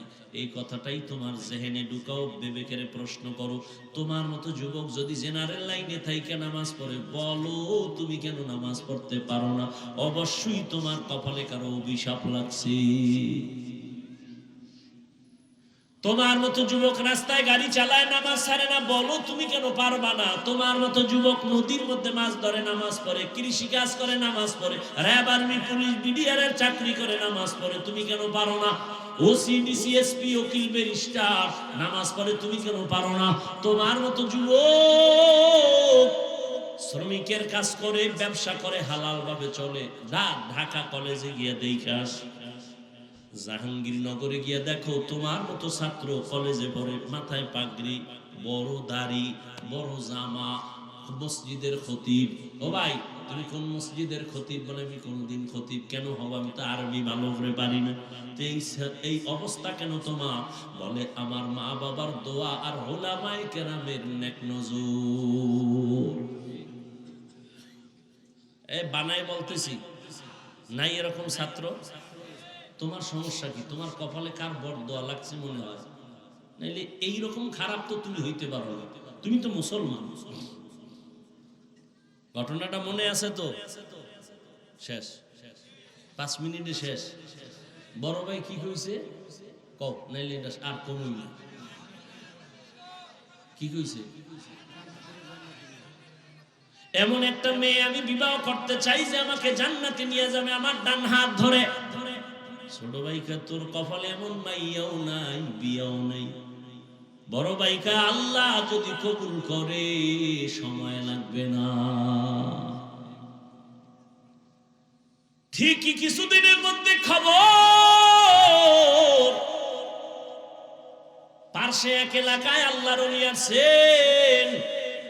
আগের দিন তো এখনো একটু কইমে গেছে, জৈনপুর থেকে আল্লাহ আল্লাহর আইসা এলাকায় এলাকায় ঘুরতো না কি? আরে আগের দিন তো কই গেল বরকত? বড় বড় আল্লাহওয়ালা আমাদের জমিনের মধ্যে চরমনাইসার সিনা সহ যারা আছে ফুরফুরা, এই আল্লাহওয়ালারা সপ্তাহে সপ্তাহ গিয়া গিয়া মুরিদের বাড়ি বাড়ি ঘুরতেন আর দাওয়াত দিতেন। এখন তো কইমে গেছে, এখন তো প্লেন, এখন তো অটো, দেখেন না বয়ানের আইয়া ডাইরেক্ট বমু, কোনো কায়েম নাই, সময় নাই। স্টেজে দিবি নাইলে গাড়ি ঘুরো, বাস স্টেজ উঠছি আমার দৌড় শরীয়তপুর, এখান থেকে গিয়া সেখানে বয়ান করতে হবে, কালকে মাগরিব পড়তে হবে চট্টগ্রাম, বাবার টাইম নেই। আর আগের আল্লাহওয়ালারা সপ্তাহে সপ্তাহ মানুষের এলাকায় থাকতেন, মসজিদে থাকতেন, মানুষজন আসতো দোয়া নিতে, ঠিক নেই? এলাকার পাশে একটা খবর, একজন আল্লাহর ওলি আছেন, ওখানে মসজিদে থাকেন, এলাকার মানুষের জন্য দোয়া করেন। ওই বড় ভাই খবর পাইয়া তিনি দোয়ার জন্য চলে গেল। ফজরের নামাজ ওখানে পড়িয়া আল্লাহর ওলির সাথে একান্তে কথা বললেন, হযরত আমার জন্য একটু দোয়া করবেন, আমি যেন আল্লাহর পথে চলতে পারি। হযরত বলে, এই বিয়ে করছনি? কয় না। কেন করো না? বলে মেয়ে পাই না। কেমন মেয়ে চাও? হুজুর দোয়া করবেন, আমি এমন একটা মেয়েকে আমার স্ত্রী বানাতে চাই যে আমার ডান হাত ধরে আমাকে জান্নাতের পথে নিয়ে যাবে। কথা কইতেছে হঠাৎ কইরা জানালার বাহির থেকে একটা সালাম আসছে, একটা মেয়ে কচি কণ্ঠে সালাম আসছে, সালাম হুজুর, আমি এলাকার একটা গরিবের সন্তান, আমি একটা কন্যা সন্তান, দোয়ার জন্য আসছি। আমার বাবা গরিব, আমার মার ফ্যামিলিও বড় গরিব। ও মা, আল্লাহর ওলি জিজ্ঞাসা করে পর্দার আড়াল থেকে, মা তোমার বয়স কত? এত বিবাহ হয়েছে নি? বলে না হুজুর হয় নাই। কেন হয় না? এক তো আমি বড় গরিব, আমার বাবাও গরিব, তো আর একটা হলো আমি দুনিয়াতে ভালো কোনো সন্তান পাই না। কেমন সন্তান চাও? মেয়েটা ডাক দিয়ে কয়, হুজুর এমন একটা ছেলে আমার স্বামী বানাতে চাই, যেই ছেলেটা স্বামী হইয়া আমার হাত ধরে আমাকে জান্নাতের পথে নিয়ে যাবে। মিলছে নি? হ্যাঁ, মিলে গেছে। হুজুর তো বুঝা ভালাইছে, দুই সাইড থেকে মিলে গেছে। এই তুই কারে খুঁজে পেয়ে গেছে? যুবক আল্লাহর শুকর আদায় করলেন, হুজুর আপনি যদি আমার বিবাহের বন্ধনকে সুন্দর করে দিয়ে দেন, আমি আল্লাহর শুকর আদায় করব। সংক্ষেপে বলে ফেললাম, বিবাহ হয়ে গেল, এবার স্বামী আর স্ত্রী দুইজন জীবন চালায়, ফুলের বাগানে চলতেছে। নামাজ আজান হয়ে গেছে, স্ত্রীর আগে স্বামী কয় নামাজে রেডি হও, আবার সুযোগ পেলে স্ত্রী বলে স্বামী কথা বন্ধ, নামাজের জন্য রেডি হও। রাতের বেলা ঘুমানোর সময় ওযু করে করে ঘুমায়, ফজরের সময় স্ত্রী আগে সজাগ হলে স্বামীরে ডাক দেয় উঠো, আবার স্বামী যদি সজাগ হয় স্ত্রীকে ডাক দেয় তাড়াতাড়ি উঠো নামাজ আদায় করো। আর তাহাজ্জুদে কান্না করে, হে মালিক, জীবনের আশা সবই পূরণ করছো, এখন আমার জীবনের আর একটা আশা আছে, আমার স্বামীর স্ত্রীর নেককার সন্তান দেও, একটা তোমার খাস বান্দা তুমি আমাদের দান করো। দুইজনে যখন দোয়া শুরু করেছেন, গভীর রাতে আল্লাহর আদালতে দোয়া কবুল হয়ে গেল, ভালো একটা নেককার সন্তান তাদের গর্ভে চলে আসলো। যুবকেরা খেয়াল করি, ভালো একটা সন্তান তাদের গর্ভে চলে আসলো। এবারে ইবাদত চলতেছে, কান্না চলতেছে, দোয়া চলতেছে। সন্তান যখন দুনিয়াতে আসে, দুনিয়াতে আসার পর এবার প্রথম কাজ হলো ডান কানে আজান দিবে, বাম কানে ইকামতের আওয়াজ দিবে। এবার আওয়াজ দেওয়াই হয়ে গেল সুন্নত অনুযায়ী। এবার দ্বিতীয় হাত, 7 দিন যখন হবে চুল ফালাবে, একটা সুন্দর নাম রাখবে। চুল ফালাইয়া নবীর তরিকে একটা সুন্দর নাম রাখছে, শেষে নামটা বলবো, বাসায় গিয়া নামটা খুঁজা ইতিহাস খুঁজা বের করবি। নাম রাখছে সুন্দর। এরপরে মা বাবার হক হলো সন্তানের আদব শিক্ষা দাও। আল্লাহ রাসূলুল্লাহ সাল্লাল্লাহু আলাইহি ওয়া আলিহি ওয়াসাল্লাম, মান গুলিদা লাহু ওয়ালাদুন ফালইউহসিন ইসমাহু ওয়া আদাবা, ফাইদা বালাগা ফালিউযাওবিজহু, ফাইন বালাগা ওয়া লাম ইউযাওবিজহু ফাআসাবা ইসমান ফাইন্নামা ইসমুহু আলা আবি। মা বাবার প্রথম সন্তানের আদব শিক্ষা দেও। দুনিয়াতে সবথেকে আদব শিক্ষা দিছে রহমতের নবীর আদর্শ। সন্তানটারে এবার আদব শিখাইয়া অল্প বয়সে যুবক বড় দামি হয়ে গেল, সুনাম অর্জিত হয়ে গেল। এই যুবকের এত পাওয়ার, মা বাবার দোয়া লাইগে গেছে কপালে। এই যুবক এখন যেখানে যায় সেখানে শুধু ইসলামের আওয়াজ, সুন্দর আওয়াজ, কালেমার পতাকার আওয়াজ। মিশরে গিয়া হাত দিছে, জালেম ধ্বংস হয়ে গেছে। বাইতুল মুকাদ্দাস আমাদের প্রথম কিবলা, ইহুদি বেঈমানেরা দখল করেছে। এই যুবক সিরিয়াটারে দখল করেছে, এই যুবক মিশর বিজয় করেছে। এই যুবক বাইতুল মুকাদ্দাসের জালিম থেকে মসজিদকে নিরাপদে নিয়ে আসছে। ও যুবক বাবারা, এই মা বাবার দোয়া পাইয়া যেই সন্তান দুনিয়ায় নাম করে গেছে, ইতিহাসের পাতায় তার নামে এখনো স্বর্ণাক্ষরে লেখা আছে। গুগলে গিয়া সার্চ দিয়া নামটা বাইর কইরা জীবনীটা পড়িরা দেখবি। ও যুবক, সেই যুবকের নাম সালাউদ্দিন আইয়ুবী রাহমাতুল্লাহি আলাইহি। গুগলে গিয়া সার্চ দিবি সালাউদ্দিন আইয়ুবীকে, বের করবি। সালাউদ্দিন আইয়ুবীর ইতিহাস পড়ো, দুনিয়া কম্পন শুরু হয়ে গেছে যার নামে। তুমিও তো সেই যুবকেরই একটা লাইনের সন্তান। তোমার কি হলো? তোমার কিসের অভাব? তুমি কেন পারো না সমাজকে সুন্দরভাবে ফুটায় তুলতে, চরিত্রহীন না করে আদর্শওয়ালা বানাতে? তোমার মধ্যে আল্লাহ এত সুন্দর কিছু দিবেন যে তুমি একাই সম্ভব সমাজকে কুলুষ মুক্ত করা, আদর্শওয়ালা বানানো, গোটা দুনিয়াকে আলোকিত করা। মনটারে তৈরি করে নাও রে যুবক বাবা। ও পর্দার আড়ালের আম্মা জানেরা, আপনাদের সন্তানদেরকে যতই বয়ান আমি শোনাই, আপনাদের দোয়া যদি না থাকে সন্তান কোনোদিন সফল হতে পারবে না। এই দুনিয়ায় যত ভালো ভালো সন্তান আছে, মায়ের অবদান। এরে আম্মা জান, আপনাদের জীবন কত ধন্য। আপনারা নবীদের মায়ের মতো মা, সাহাবায়ে কেরামদের মায়ের মতো মা। আপনারাই তো খাদিজা রাদিয়াল্লাহু আনহার মতো দামি নারী, আয়েশা রাদিয়াল্লাহু আনহার মতো দামি নারী, ফাতেমা রাদিয়াল্লাহু আনহার মতো দামি নারী। আরে আম্মা জান, মনে কি চায় না একটা আদর্শ সন্তানের মা হয়ে কবরে যাবেন? সন্তানটারে ডাক্তার বানাবেন, ইঞ্জিনিয়ার, প্রফেসর বানাবেন, বেয়াদব বানাবেন না।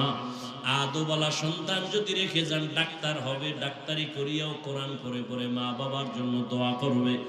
ও পর্দার আড়ালের মা, আপনার মতো কত মা এখন ওই অঞ্চলে পাওয়া যাবে, পর্দা করে, নামাজ পড়ে, বেপর্দায় চলে না, নামাজ ছাড়ে না, মোবাইলে সময় নষ্ট করে না, স্বামীর মাল হেফাজত করে, খেয়ানত করে না।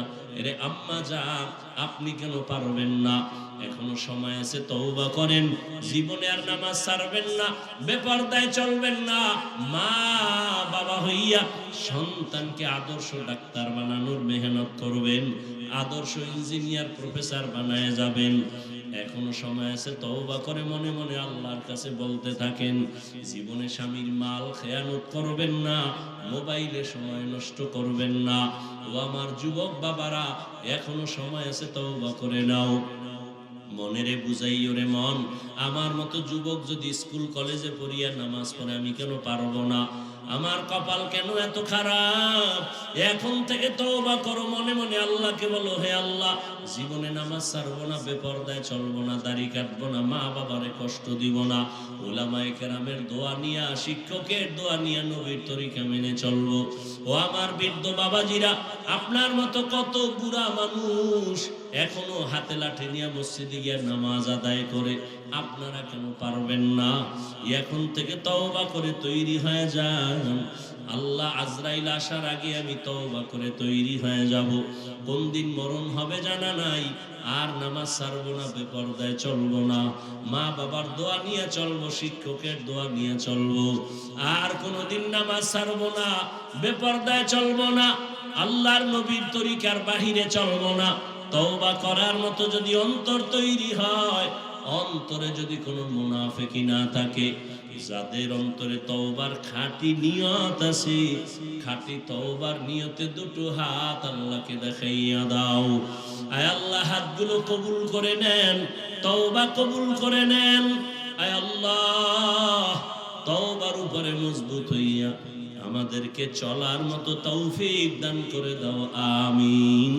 আলহামদুলিল্লাহি রাব্বিল আলামিন। والصلاة والسلام على سيد الأنبياء والمرسلين وعلى آله وأصحابه أجمعين يا أرحم الراحمين يا أرحم الراحمين يا أرحم الراحمين رب كما ربياني صغيرا اللهم إنك عفو كريم تحب العفو فاعف عنا اللهم إنا نسألك رضاك والجنة ونعوذ بك من سخطك والنار اللهم إنا نعوذ بك من البرص والجنون والجذام وسيء الأسقام উদয়ার মালিক গুনাহের বোঝা নিয়ে আমরা হাত তুললাম আয় আল্লাহ আমরা উলামায়ে কেরাম মুরব্বি হাজী সাহেব কত ব্যবসায়ী চাকরিজীবী পর্দার আড়ালের মা বোনেরা যুবক বাবারা ছাত্ররা হাত তুলেছেন মেহেরবানি করে আমাদের জীবনের সব গুনাহগুলো মাফ করে দেন আল্লাহ আয় আল্লাহ মাহফিল কবুল করে নেন আগামী কালের মাহফিল কবুল করে নেন কামিয়াবির ব্যবস্থা করে দেন আল্লাহ হেদায়েতের ওসিলা বানায় দেন আল্লাহ এলাকায় শান্তি দান করেন মা বোনদের আবেদা পর্দাওয়ালা বানায় দেন সন্তানগুলো নেককার বানায় দেন আমার কলিজার প্রত্যেক যুবকের দ্বীনের খাদেম বানায় দেন কোরআন পড়নেওয়ালা নবীর আদর্শওয়ালা বানায় দেন মোবাইলের গুনাহের থেকে হেফাজত করেন মোবাইলের গুনাহের থেকে হেফাজত করেন মোবাইলের গুনাহের থেকে হেফাজত করেন আয় আল্লাহ যারা ব্যবসা চাকরি করে কামাই রুজিতে হালাল ভাবে বরকত বাড়ায় দেন হারাম থেকে হেফাজত করেন আয় আল্লাহ সারা দুনিয়াবাসীকে মাফ করে দেন আয় আল্লাহ মুসলমানের ঈমান আমল হেফাজত করেন। আয় আল্লাহ বিদেশের ঘরে যারা চাকরি ব্যবসা করে হেফাজত করেন। হালাল রিজিকে বরকত বাড়ায় দেন। বাংলাদেশ শান্তির দেশ বানায় দেন আল্লাহ। জালিমদের জুলুম থেকে হেফাজত করেন আল্লাহ। মাদ্রাসা মসজিদ গুলো কবুল করে নেন। আয় আল্লাহ অন্যান্য শিক্ষা প্রতিষ্ঠানগুলো নবীর আদর্শে কবুল করে নেন। রিয়া হাসাদ কিবির দূর করে ইখলাস দান করেন। আয় আল্লাহ তাকওয়া ওয়ালা সুন্নাত ওয়ালা জিন্দেগি দান করেন। ইজ্জতের জিন্দেগি দান করেন।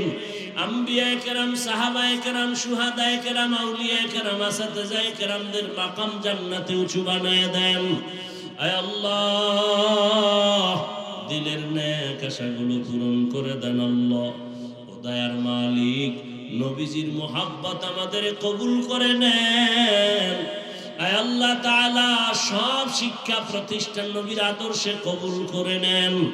আয় আল্লাহ আমরা যারা হাত তুলেছি জানি না কার মা নাই, কার বাবাও নাই, অন্ধকার কবর থেকে দোয়া চাই মেহেরবানি করে সবার কবর জান্নাতের বাগান বানায় দেন। যারা বেঁচে আছেন হায়াত বাড়ায় দেন। অসুস্থ যারা সুস্থতার নিয়ামত দান করেন আল্লাহ।